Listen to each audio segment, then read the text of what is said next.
Yan na mega loud shoutout guys, ano. Walk tour natin itong lugar. Dito tayo sa may Rojas Boulevard. I-walk tour natin itong lugar. Ito dating lugar na ito guys, ano.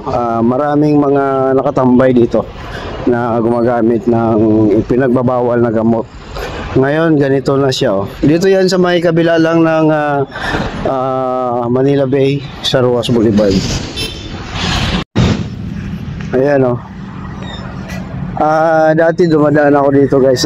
Nakakatakot ang lugar na ito dahil nga maraming nakatambay, maraming mga badyaw. Sorry sa mga badyaw, hindi naman na lahat, ano. Maraming mga binatilyo na nakatambay dito at nag-hit ng solvent, no. Pero ngayon ito na yung tsura. So tingnan natin kung may makita pa tayo dito na nag-solvent. So yan, oh, dito yan sa may malapit sa may Admiral Hotel. Yan.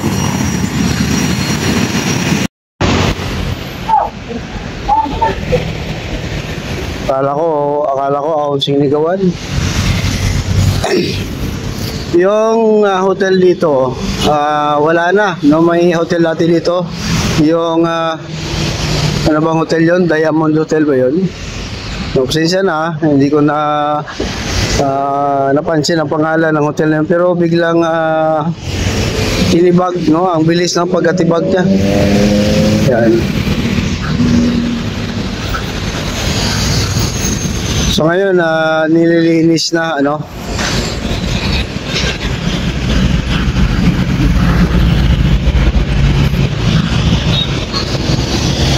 So papunta tayo sa may Aristocrat, no. Ang dulo na yan ay ano na, Sulaiman Park. Dito talaga dati guys, ano, nakakatakot dumaan dito dahil nga sobrang daming gumagamit talaga, umitit ng solvent, no. At kitang-kita mo talaga na pag dumaan ka dito, kailangan pinagtitinginan ka, lalong-lalo na yung mga binatilyo. Nakakatakot. Kaya umiiwas ako dito sa lugar na ito dati. Kung dadaan ako dito, doon ako sa kabila, no.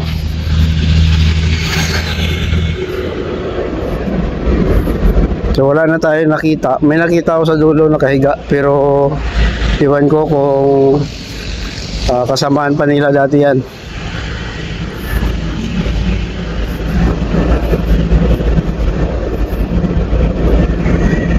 Yan, may nakahiga. Pero hindi natin daanan lang natin kasi baka ma-open ba sa atin. Ito guys, pinapakita ko lang kasi ang sitwasyon ng dating lugar na nakakatakot. Tapos binalikan ko. Yan, may nakahiga.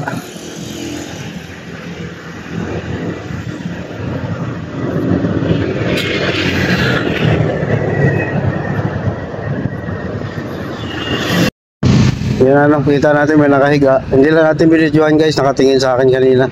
So baka ma-open ba. Pero itong lugar na to, nakakatakot dati. So nandito na tayo sa may Sulaiman Park. Alam mo itong Sulaiman, dati talagang ano din ito, puga din, no, ng mga taong sabi natin na homeless, no.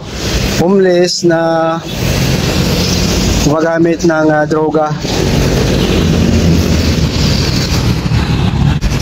So dito tayo sa kabila guys, oh. So hanggang actually hanggang Pedro Hill to, eh. No, ang tambayan nila.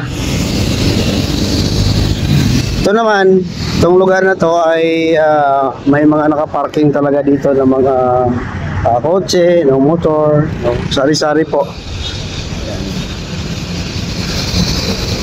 So may basura pa dito konti. Pero linisin naman nila yan, ano.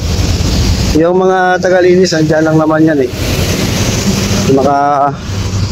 Yan o, yan sa kabila may naglilinis. So, lilinisin niya pa to.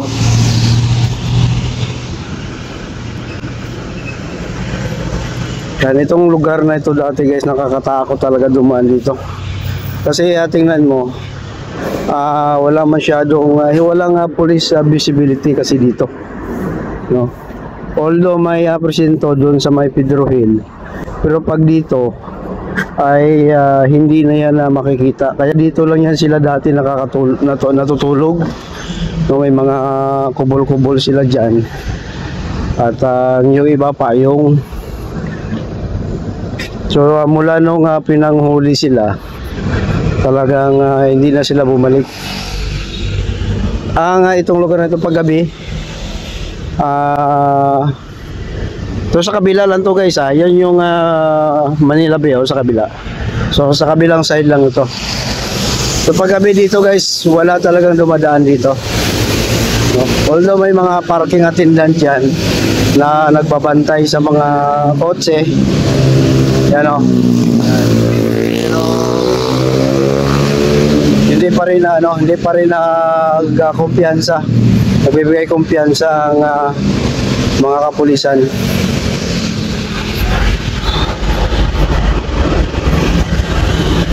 Napuno kasi ito. Tapos paggabi, may mga lugar na madilim.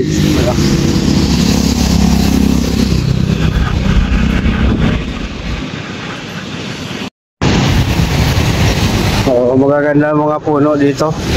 Ito laya na tong puno na to. Pwede na tong tabasin no? Kasi baka matumba. Hindi pa pala no? Yung kalahati niya lang yata yung laya o yung tumubo na yan ay ano to, tawag dito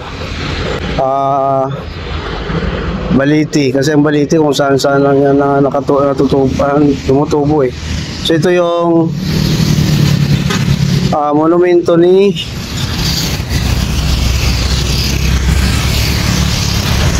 hindi ako magkamali kay ano to, kay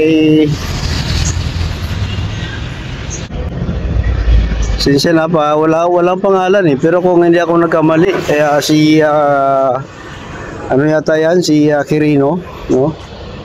Yan.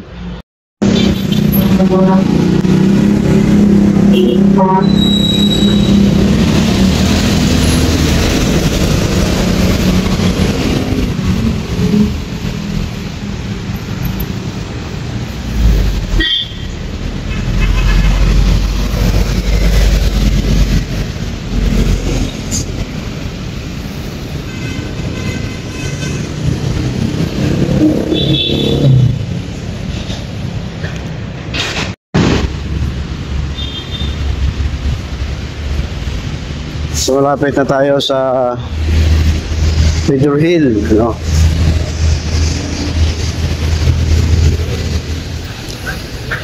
Nakatakot dito, alam mo, wag may natutulog, baka kasi ma-open sila. Nakikita nila na nag-record tayo. Yung mga yan kasi galit na yan, ano? At desperado mga yan. Pwede tayo yan. May mga patali mo yan no? Pero so si Manuel Acuna Rojas, ano, yan. Huwag na natin basahin yung ano kasi mahaba. Ang ating ano kasi dito yung mga punong kahoy, no?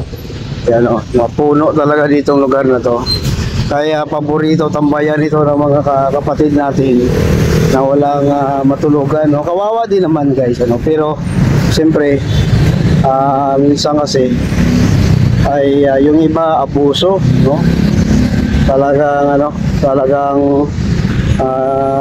iba nanakaw, no? Nang hold up. Yan, no?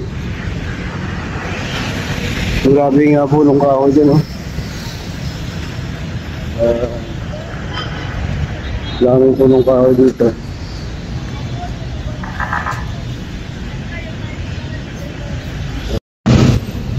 Punta tayo sa kabila.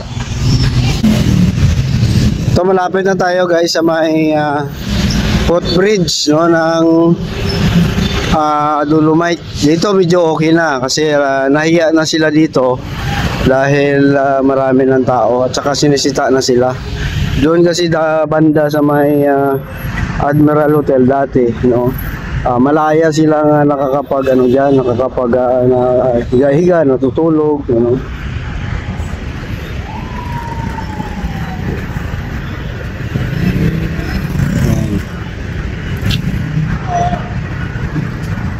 May dito yung nangongolekta ng basura, no? Kinukuha niya itong basura eh.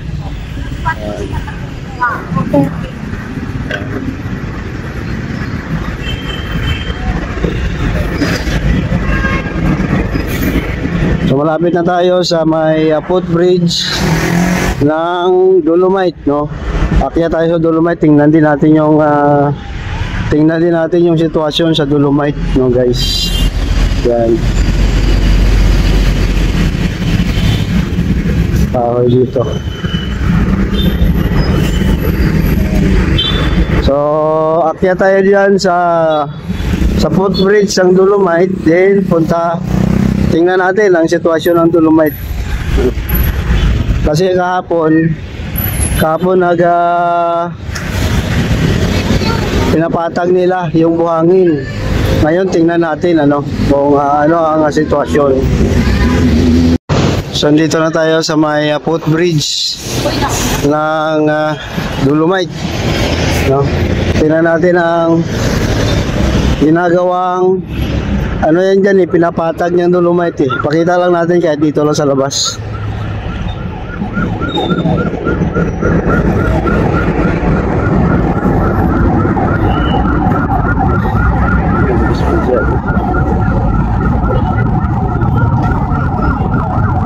So yun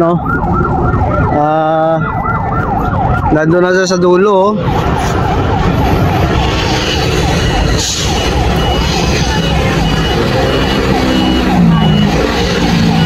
So sarado yata ang Dolomite kasi wala akong nakitang taong namamasyal, no? So para giveaway siguro sa kanilang pag-repair, pagpatag ng buhangin. So nandun na siya kapon, nandito lang yan guys, yan, dito lang siya banda. So ngayong araw, Biyernes, nandun na siya, yan. So malayo-layo na rin ang kanyang natapos. Di ba? So sa ulit ang Dolomite kasi guys, bakit ginaganyan nila? Bakit tinutulak nilang buhangin? Kasi sa ilang taon na ilang bagyo nang nagdaan, ang buhangin tinutulak ng alon. So ang dalampasigan ay umiksi na at dito sa gitna nagtipon-tipon na yung buhangin. So naging burol na siya. Hindi naman burol, naumbok lang siya. So para mapatag, tinutulak ng payloader na yan. Kasi ang isa pang problema, pag malakas yung alon, ang tubig naipon dyan sa gitna, no? So hindi na siya makalabas kasi may medyo bulubundok na siya konti. So para mapatag, itutulak ngayon, tinutulak ng payloader.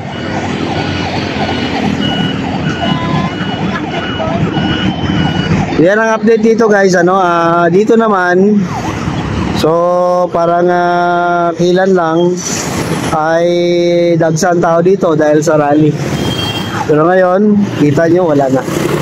Pero yung mga portalit nandiyan pa rin guys, sa November 30, kita-kits tayo ulit. May rally ulit na gagawin dito, pero isang araw lang. So yan guys, yan ang update dito sa Manila, sa Rojas Boulevard, sa Dolomite. Salamat.